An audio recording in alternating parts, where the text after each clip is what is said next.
360 folgen. Ja.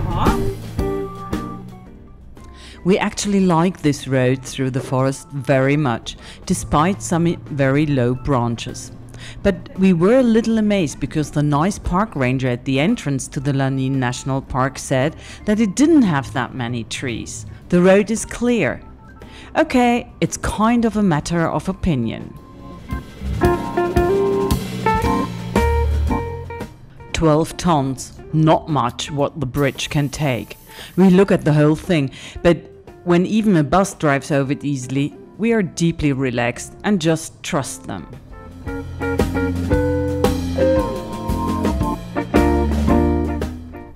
It worked fine. What a great construction.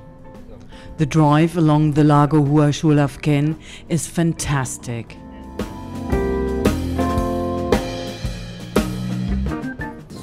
And the next bridge even has a ford. Whenever possible, we use them because we don't want to stress the bridge structures unnecessarily. Besides being safer and certainly more fun. And this ford is really very easy. Hardly any rubble and very little water.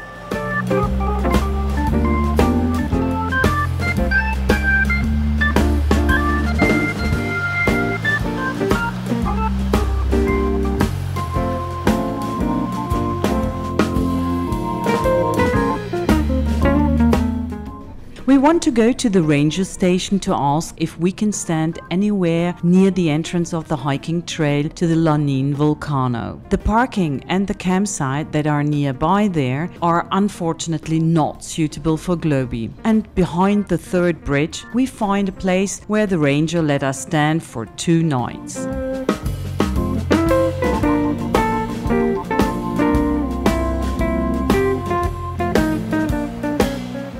Thanks to this perfect sleeping place, we can start immediately the next morning. And that's good because the way to the foot of the Lanín volcano is quite long and in parts also really steep. But the view up there is worth it. We are happy to be back in the mountains again.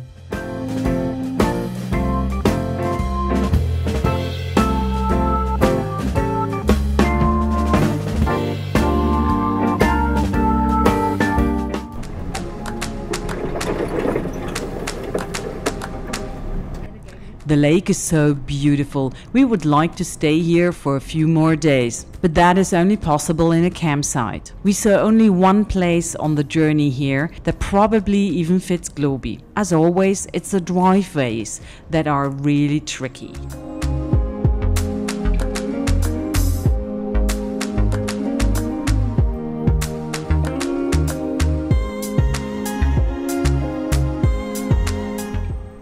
But everything fits here.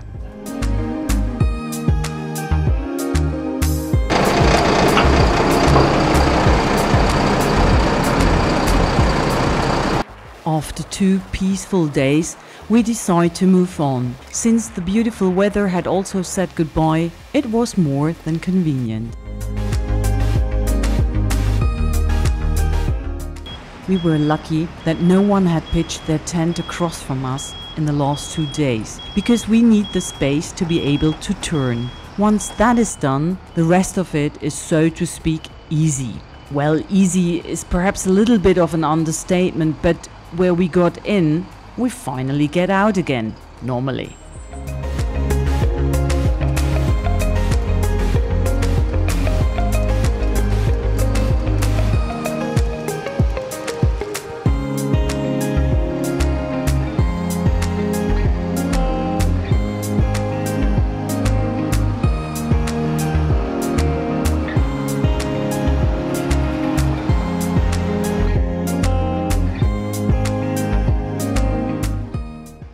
Campsites are usually too small for us, but here the space was really open enough. And as you are simply not allowed to stand free in the national parks, we are very grateful for such sleeping places.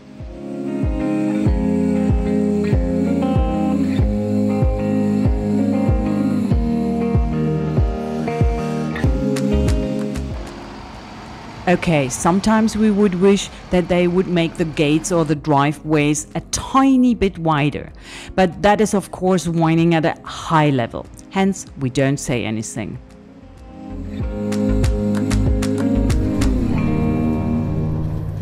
The way to the north along this wonderful river valley spoils us again with lots of sun and absolutely beautiful scenery. We see a lot of locals visiting this region too. It seems to be a very popular area.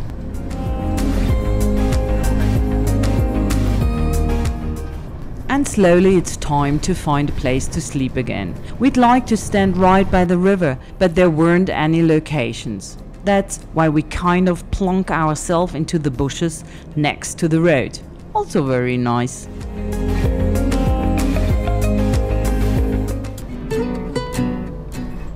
We are slowly coming to the area of the araucarias, large evergreen trees that belong to the conifers.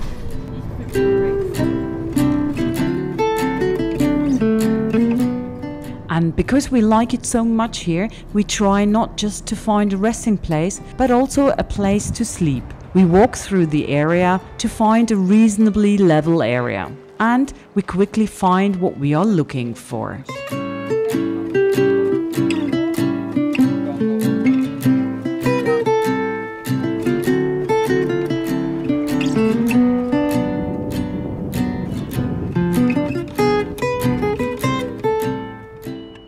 Of course, it's also perfect that the little street ends just before the overnight space and that we are therefore not in anyone's way. And the best of all, there are as well some of the great araucarias. And then everyday life of an overlander begins. We set up our overnight place. First, we level Globy so that we can sleep fairly straight. Then the chairs and the table are unpacked. That's Peter's job.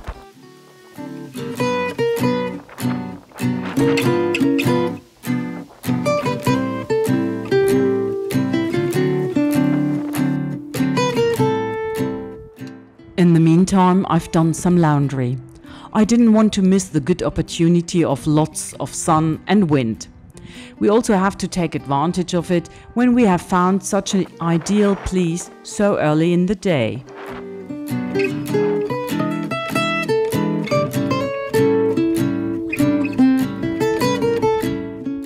And that is also part of the travel everyday life. Once in a month it's haircutting day. Thank goodness I only have to tackle Peter's long mane with a distance cutter.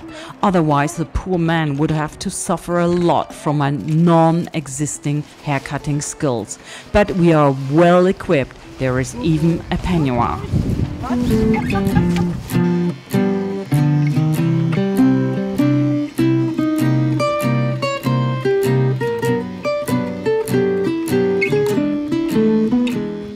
Incidentally, this is the way many of our travel colleagues do it. The respective partners are allowed to crack the skulls of their sweethearts. Und, bist du zufrieden? Feels like it seems okay.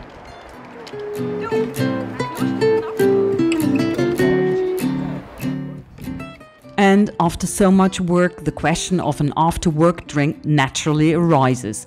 We enjoy our well-deserved aperitif in this idyllic setting, a nice part of traveling.